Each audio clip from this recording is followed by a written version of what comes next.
eu queria entender da onde surgiu a igreja inicialmente católica e por que vieram, né, através de Lutero, as igrejas protestantes, né? Se o senhor ou a Pietra puder... É que na verdade é o seguinte, a igreja começa quando Cristo a funda pelos 12 apóstolos. E ao longo da história... Como assim funda, desculpa?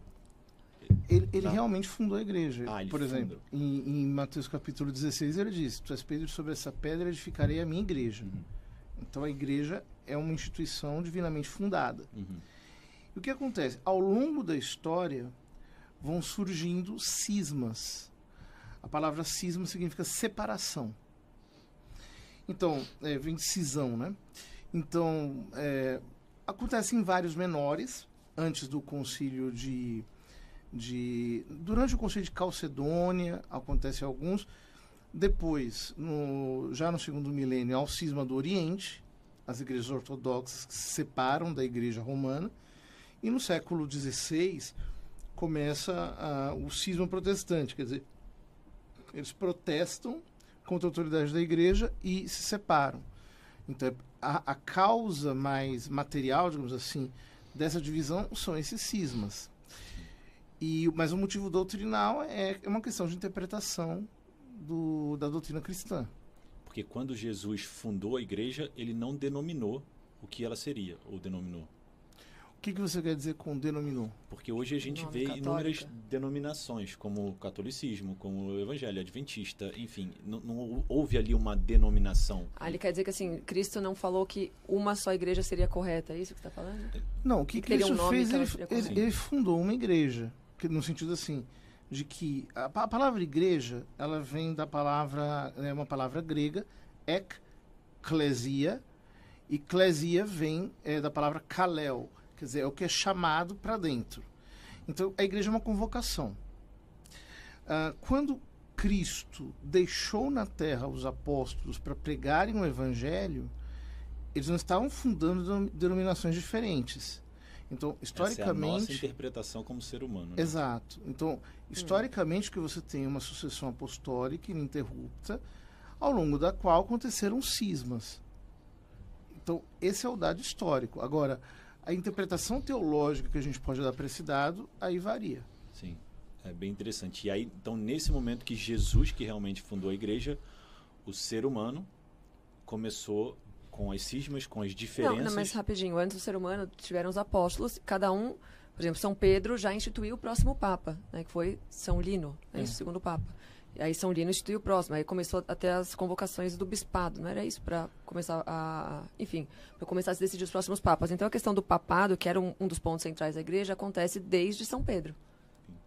Porque quem é leigo, como eu, tá? E eu me coloco nessa posição justamente porque eu quero aprender cada vez mais, tem uma imagem de que a igreja inicial é a igreja católica, certo? Mas ao mesmo tempo ela foi fundada pelos romanos.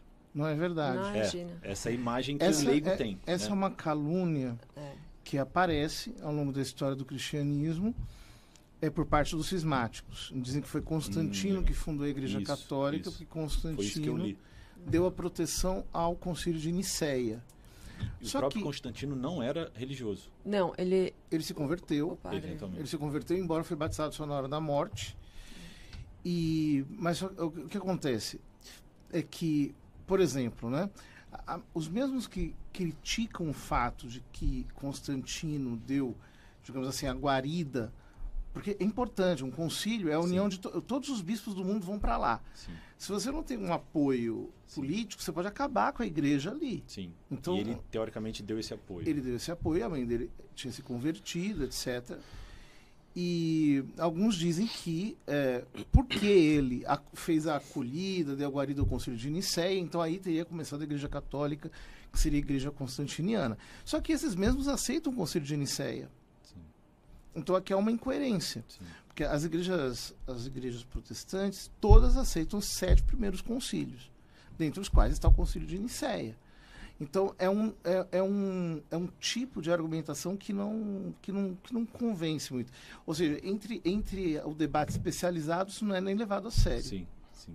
É que, rapidinho para falar, na época de Constantino, o pai dele foi assim o perseguidor mais violento assim aos cristãos. Então, Constantino nada mais fez do que, né, de certa forma, liberar a Igreja Católica para existir, para acontecer, né? Liberou as missas, porque até então eram as catacumbas, as missas eram feitas escondido porque era uma perseguição muito violenta mesmo. O Edito de Milão foi um edito de liberdade religiosa para os cristãos, basicamente isso. Depois, com Teodósio, já no final do século IV, é que a Igreja cristã vai ser considerada a religião oficial do Império. Mas entre uma coisa e outra, houve perseguições. Sim. Houve apostasias, houve imperadores que chegaram com uma perseguição muito mais forte para a igreja. Mas a igreja... onde que surgiu a igreja evangélica? Essas divergências de pensamentos que acreditam em um mesmo Deus. Assim, se você for ver lá atrás, né, com Pedro, né, uma pequena pedra, né, Petros, que vem. Então, o que acontece? Jesus, quando se revelou a ele, é como ele falou assim, ó, você é um começo de uma parte onde eu vou desenvolver a igreja, a convocação. Sobretudo que então, nós somos a igreja. Então, quando veio desenvolvendo isso, e Jesus juntou os 12, 70, não era por um número em específico, mas era chamar aquele para o entendimento daquilo que ele veio trazer para trazer de volta o princípio, o Éden, desde o princípio que Deus sempre criou. Então, nós somos a igreja, nós estamos num culto aqui. Na verdade, nós somos do mesmo time, como falei. Jesus, quando ele veio assim, ó, Deus deu o único filho, unigênesis, né? Deus, ele amou o mundo de tal maneira que deu seu único filho, aquele que nele crê. Então é o seguinte, nós somos juntos aqui no mesmo time. Ele não veio para o Rodrigo Salvich só, ele veio para todos. Então, nós aqui estamos representando Cristo, Jesus, a palavra igreja. Então, isso aqui é um culto, isso aqui é uma igreja. Então, eu acredito que quando Lutero veio, ele veio né, numa revelação... protestar sobre aquilo que, enfim, que muitas coisas estavam vindo durante um tempo da Igreja Católica. Foi, enfim, numa visão de uma deturpação. Enfim, cada um tem uma maneira de enxergar. Ele enxergou de uma maneira a visão daquilo que ele não podia, que as pessoas não tinham acesso naquela época, né, sobre a palavra, e ele começou a ter acesso e começou a interpretar e ter revelações. Então, quando veio isso... ele veio e protestou, né, sobre aquilo. Então, por isso que criou a igreja isso. Mas, assim, o que eu quero dizer é o seguinte, que os pensamentos, às vezes, podem divergir, mas o fato é, nós somos a igreja. E a igreja, e nós como igreja, devemos ter características, hábitos e ser modelo como Cristo. Sim. E isso é o mais importante. Porque senão a gente fica em conceitos e tradições, independente de X ou de comida, que não leva ao céu. O que eu vejo muito, eu cheguei a conversar com você sobre isso, que eu acho que a atitude do cristão de verdade, independente se ele é católico ou evangélico, ela é diferente de uma pessoa que não é cristã. Ela é mais educada, ela quer o amor ao próximo, ela... Deveria ser. É o que eu vejo, assim, de um cristão de verdade, né? Do cristão de verdade, porque existem muitos que não são e não pregam, né, o que fazem, mas...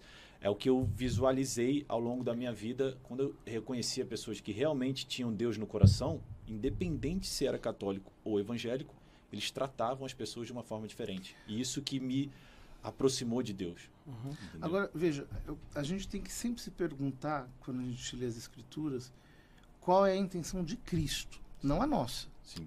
A dele. Né? Então, por exemplo, por que Nosso Senhor escolheu 12 apóstolos e não 13 ou 15?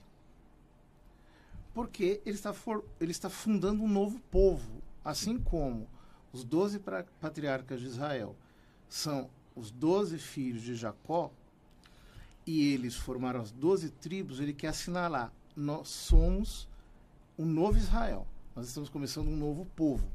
E isso vai até o livro do Apocalipse, quando você vê a descrição da cidade santa de Jerusalém, ela está fundada, Jerusalém celeste, ela está fundada sobre 12 alicerces. E ali se diz, são os 12 apóstolos do Cordeiro. Uhum. Então, por que é importante isso? Porque a igreja não é um ghost, um ente etéreo que não tem concreção. Cristo realmente deu essa concreção. E a intenção dele era essa. Era que a igreja fosse também algo concreto, né? O cristianismo não é só um ethos, uma ética, em que eu falo assim, não, eu tenho que ser bom, eu tenho que viver. O cristianismo de fato, ele é uma tradição religiosa que remonta ao próprio Senhor. Uhum. E isso tem que estar muito claro para nós. Porque senão a igreja se torna uma espécie de ente indeterminado. Não é bem isso. Ela realmente é a comunidade dos fiéis em torno de Cristo. Porque nos